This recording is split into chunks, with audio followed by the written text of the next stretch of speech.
Welcome to Trial Files. Tonight's case isn't just about a drowning. It's about discipline. It's about frustration. It's about a child's voice inside a courtroom. And it forces us to ask a deeply uncomfortable question. When a child accuses a parent, who do we believe? This is the story of Adrianna Hutto. Adrianna was 7 years old. She lived in Esto, Florida, a tiny rural town with barely a few hundred residents. The kind of place where everyone knows everyone. The kind of place where tragedy spreads faster than truth. She lived with her mother, Amanda Lewis, and her younger brother, AJ. Adrianna had ADHD. She was energetic, impulsive, constantly moving. Teachers described her as bright but restless. Family members described her as affectionate, but a handful. A DHD in a child can mean laughter one second, chaos the next. And for a stressed single mother working long hours, patience can wear thin. Amanda worked at a nursing home, night shifts, exhausting hours. People who knew her said she was emotionally reserved. Not cold, just not expressive. But others said she was harsh. And in hindsight changes everything.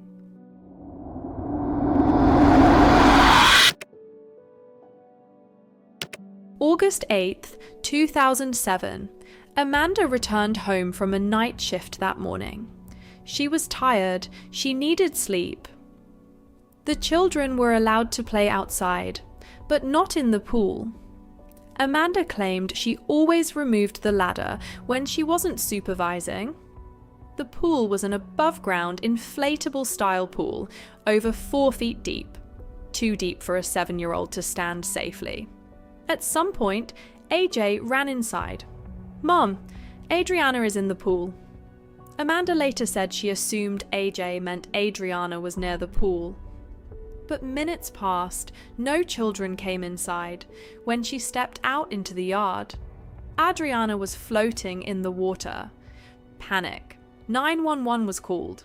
Paramedics arrived quickly. CPR began immediately. At the hospital, doctors briefly regained a pulse. But at 5:05 p.m., Adrianna was pronounced dead. At first glance, it looked like a tragic accident. A hyperactive child, a moment unsupervised, a terrible mistake.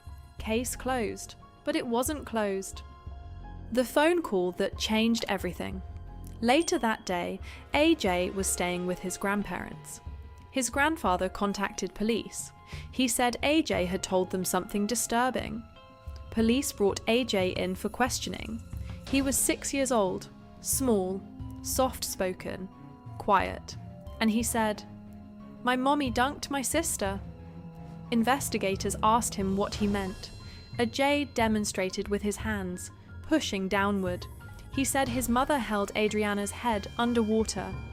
He said Adrianna had gotten into trouble earlier that day. Suddenly, this wasn't a drowning. It was potential homicide. The autopsy doctor, Linda Fox, performed the autopsy. She noted bruising on Adrianna's face, specifically on the cheek area. Bruising consistent with forceful hand pressure. Hospital staff testified those bruises were present before any life-saving efforts. This mattered because accidental drowning doesn't explain grip-shaped bruises, unless someone was holding her down. Police searched the house. What they found raised eyebrows. The home was messy, sparse, almost no toys for 2 young children. Amanda claimed she had taken the toys away as punishment and locked them in a shed. But when police checked the shed, there were no toys. Was that important? Or just another detail coloured by suspicion? Amanda Lewis was charged with first-degree murder. She was offered a deal: confess, serve 10 years. She refused. She maintained her innocence. The trial drew heavy media attention. And then came the moment no one could prepare for. AJ took the stand. At first, he didn't recognize his mother in court. When he finally realized she was there, his expression changed. He drew pictures. He described the dunking again. He used his hands to show how his mother pushed his sister underwater. The courtroom was silent. Some jurors cried. Under cross-examination, AJ's memory showed cracks. He couldn't remember exactly where he stood. He couldn't clarify certain angles. Defense argued he was coached. Prosecution argued trauma affects memory, but not truth. Experts testified that children may forget peripheral details, but core traumatic events often remain intact. And then, after only 2 hours of deliberation, the verdict came in: guilty. Life in prison without parole. To this day, people are divided. Some believe Amanda was overwhelmed. That discipline turned into rage. That punishment turned fatal. Others believe AJ was manipulated by relatives who disliked Amanda. There was also mention of a previous infant child Amanda had lost years earlier. Suspicion builds patterns, even when patterns may not exist. Polygraph results passed, but polygraphs measure stress, not truth. So what do we do with that? The hardest question. This case leaves us with something more unsettling than a verdict.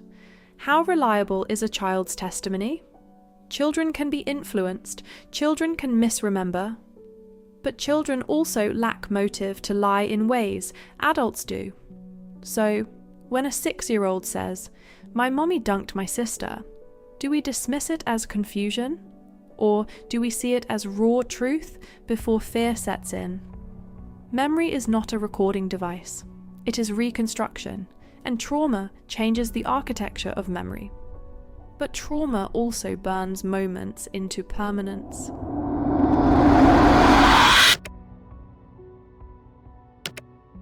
Final thoughts. Maybe this case isn't just about guilt or innocence. Maybe it's about how thin the line is between control and cruelty, between discipline and damage, between frustration and fatality. In small towns, truth spreads slowly, but judgment spreads instantly, and sometimes the loudest voice in the room is not the most honest one. Sometimes the smallest voice carries the weight of what everyone else is afraid to say. This was Trial Files. And here, we don't just revisit cases, we examine the human fractures behind them. Because justice is not only about verdicts, it's about what we're willing to believe.